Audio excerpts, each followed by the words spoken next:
Hello good morning मित्रांनो, मी प्रमोद आपल्या सर्वांचे या व्हिडिओमध्ये स्वागत करतो। या व्हिडिओमध्ये आपण बघणार आहोत व्हॉट हे रिलेटिव्ह प्रोनाउन। हा रिलेटिव्ह प्रोनाउनचा 6वा पार्ट आहे। याच्या अगोदर आपण 5 पार्टमध्ये बघितलेला आहे हू, हुम, विच, दॅट, हुज हे रिलेटिव्ह प्रोनाउन बघितलेले आहेत। हू आणि हुम आपण व्यक्तीसोबत वापरले। हू हे सब्जेक्टिव्ह केस आहे तर हुम हे ऑब्जेक्टिव्ह केस म्हणून आपण वापरलं। त्याच्यानंतर आपण बघितलं विच। विच आपण व्यक्ती सोडून प्राणी, वस्तू, इतर गोष्टीसाठी आपण विचचा वापर केला।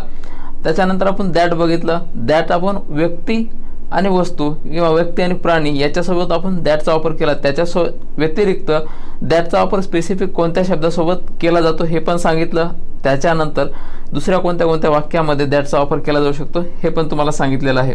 त्याच्यानंतर आपण हुजचा वापर बघितला। हुजचा वापर ॲज अ रिलेटिव्ह प्रोनाउन म्हणून मालकी दाखवण्यासाठी, हक्क दाखवण्यासाठी आपण कसा करत असतो वाक्यामध्ये ते तुम्हाला मी हुजच्या पार्टमध्ये सांगितलेलं आहे।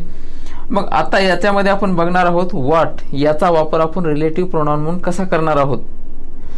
ॲज अ इंट्रोगेटिव्ह प्रोनाउन म्हणून आपल्या सर्वांना याचा अर्थ माहिती आहे। व्हॉट म्हणजे काय सर्वांनाच माहिती आहे।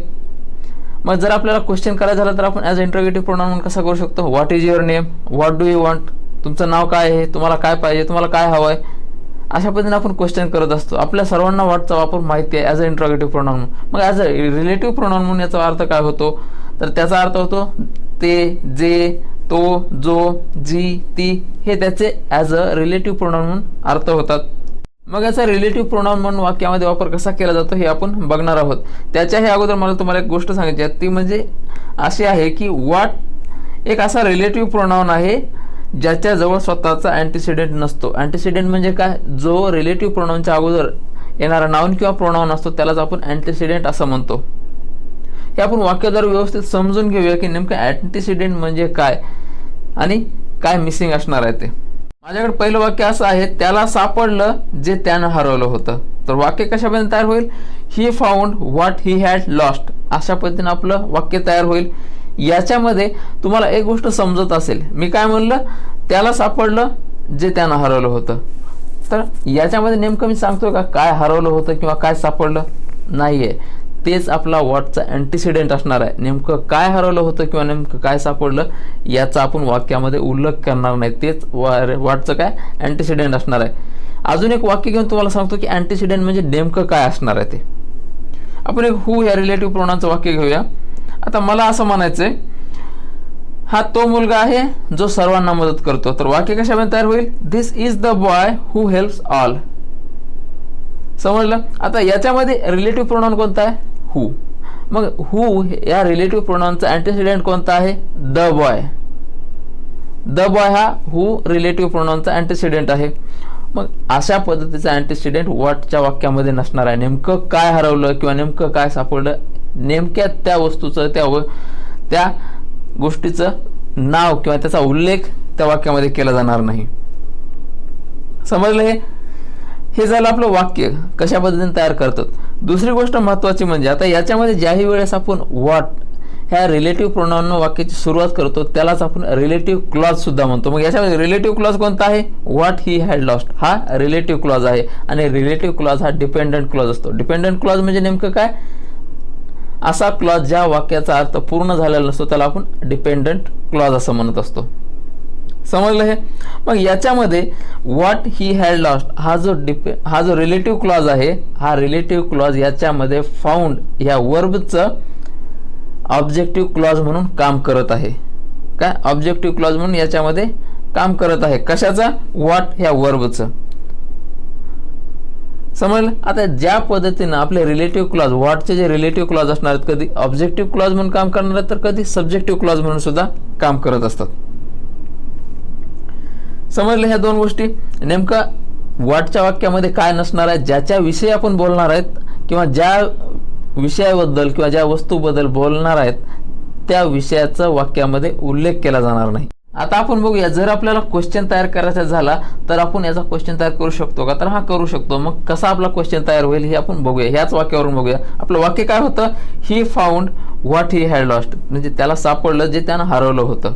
मग याच्यामध्ये ही फाउंड काय आहे, पास्ट इंडेफिनिटचं वाक्य आहे। हे वाक्य कंप्लीट होतं, ही फाउंड त्याला सापडलं।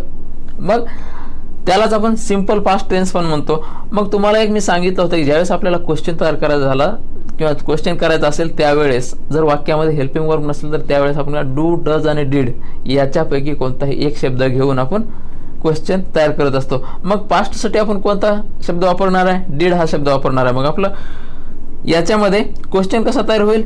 Did he find what he had lost, अशा पद्धतीने आपला क्वेश्चन तयार होईल. जे आपला फाउंड याचा बेस फॉर्म काय आहे? फाइंड आहे. याचा बेस फॉर्म फाइंड आहे. म्हणजे ज्यावेळेस आपण वाक्यामध्ये डीड वापरणार आहे त्यावेळेस आपण वर्बचं बेस फॉर्म वापरतो. मग क्वेश्चन कसा झाला?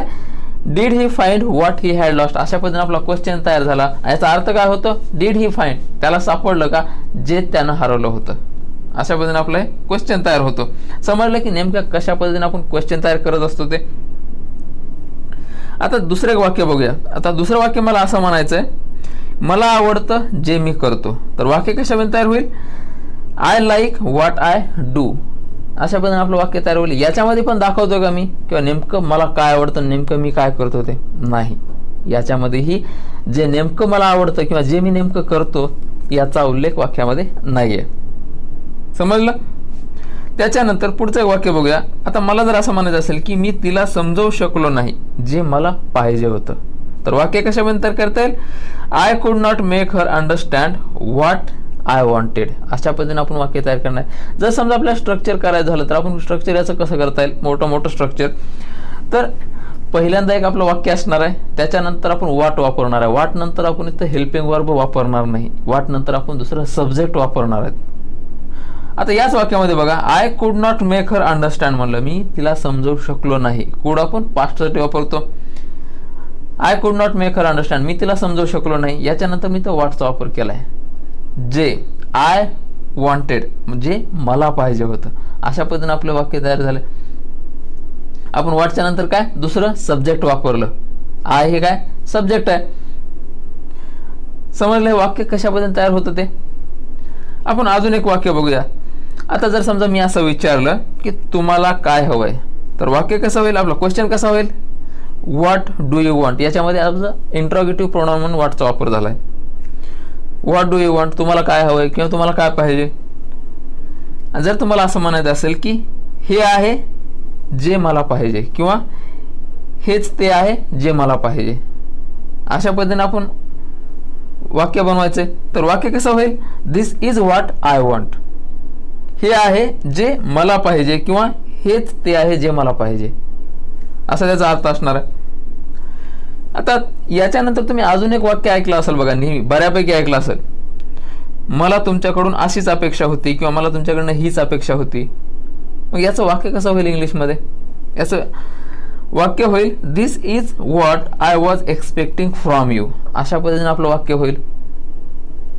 मग याच्यामध्ये तरी सांगितलंय का नेमकं मला काय अपेक्षित होतं? नाही, याच्यामध्येही आपण मेन्शन केलेलं नाही किंवा नेमकं काय अपेक्षित होतं. असं बऱ्याच वेळेस झालं असेल बघा, एखाद्यानं काहीतरी एखादी गोष्ट चुकीची केली असेल किंवा काहीतरी झालं असेल किंवा तुमचा डाऊट आहे किंवा हे असं करल किंवा हे पैसे चोरल आणि नेमके त्यानं पैसे चोरले आणि तुम्ही ते पकडले आणि ते पैसे चोरलेले तुम्ही पकडले, त्यावेळेस तुम्ही काय म्हणता? मला तुझ्याकडनं हीच अपेक्षा होती, तू चोरशील असं मला डाऊट होता आणि मी तुला आता पकडलं, म्हणजे मला तुझ्याकडनं हीच अपेक्षा होती. This is what I was expecting from you, अशा पद्धतीने आपण त्याला बोलून दाखवू शकतो. समजलं की आपण वाक्य कशा पद्धतीने तयार करत असतो ते. आतापर्यंत आपण बघितलं की व्हॉटचा वापर आपण मध्ये केला. जर समजा आता व्हॉटचा वापर तुम्हाला वाक्याच्या सुरुवातीलाच करायचा असेल तर आपण करू शकतो का? हा, करू शकतो. तर वाक्य कशा पद्धतीने तयार होईल? आता जर समजा मला असं म्हणायचं असेल की तुम्ही जे करत आहात ते बरोबर नाही, तर वाक्य कशा पद्धतीने तयार होईल? What you are doing is not right, अशा पद्धतीने आपण वाक्य तयार करणार आहेत. आता याच्यामध्ये तरी असं काय उल्लेख आहे का की तुम्ही काय करत आहात किंवा तुम्ही जे काही गोष्ट करत आहात त्याचा काय उल्लेख आहे का? याच्यामध्ये नाही. फक्त मी काय म्हणतोय, तुम्ही जे करत आहात ते बरोबर नाही. What you are doing is not right, नेमकं काय करत आहे याचा काही उल्लेख नाहीये. मग आपण इथं काय केलंय? व्हॉट घेतलंय आणि व्हॉटच्या नंतर इथं पण आपण काय सब्जेक्ट वापरलाय यू.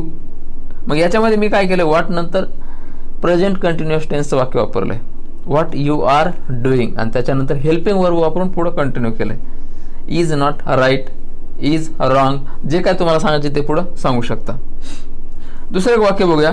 आता मला जर असं म्हणायचं असेल की ते जे सांगत होते ते खरं नव्हतं, तर वाक्य कशापर्यंत तयार करता येईल? What they were telling was not true. अशा पद्धतीने आपले वाक्य तयार होईल. याच्यानंतर आपण एक शेवटचं वाक्य बघूया. आता शेवटचं वाक्य मला असं म्हणायचंय, जे केलं आहे ते परत केलं जाऊ शकत नाही. तर वाक्य कशामध्ये तयार करता येईल? What is done can not be undone. अशा पद्धतीने आपण हे वाक्य तयार करू शकतो. आता वाक्याच्या सुरुवातीला किंवा व्हिडिओच्या सुरुवातीलाच तुम्हाला मी सांगितलं होतं की व्हॉट जे रिलेटिव्ह क्लॉज आहे व्हॉटचं, ते ॲज अ सब्जेक्टिव्ह क्लॉज म्हणून काम करत असतं किंवा ॲज अ ऑब्जेक्टिव्ह क्लॉज म्हणून काम करत असतं. तर त्या वाक्यामध्ये जे पहिलं 1 नंबरचं वाक्य होतं त्याच्यामध्ये ॲज अ ऑब्जेक्टिव्ह क्लॉज म्हणून त्यानं काम केलं. ॲज अ सब्जेक्टिव्ह क्लॉज म्हणून या वाक्यामध्ये काम करत आहे. व्हॉट इज डन हे काय सब्जेक्टिव्ह क्लॉज आहे. याच्यामध्ये हे रिलेटिव्ह क्लॉज आहे, पण हे ॲज अ सब्जेक्टिव्ह क्लॉज म्हणून याच्यामध्ये काम करत आहे. What is done can not be undone. अशा पद्धतीने आपलं हे वाक्य होतं. मग याच्यामध्ये जर समजा तुम्ही व्हॉट इज डन हे वाक्य काढलं, इथं इट लावलं तर वाक्य कसं होईल? It can not be undone. अशा पद्धतीने आपलं हे वाक्य तयार होईल. समजलं की आपण व्हॉटचा वापर वाक्यामध्ये कसा करत असतो, त्याचा अँटीसिडेंट वाक्यामध्ये नसतो. ह्या सर्व गोष्टी आपण समजून घेतल्या. जर समजा या व्हिडिओमध्ये तुम्हाला काही समजलं नसेल, काही कन्फ्युजन असेल तर तुम्ही मला कमेंट करून सांगू शकता. आणि जर तुम्हाला हा व्हिडिओ आवडला असेल तर नक्कीच लाईक करा, शेअर करा, सबस्क्राईब करा आणि प्रॅक्टिस करत राहा. पुन्हा भेटूया पुढच्या व्हिडिओमध्ये. Good bye.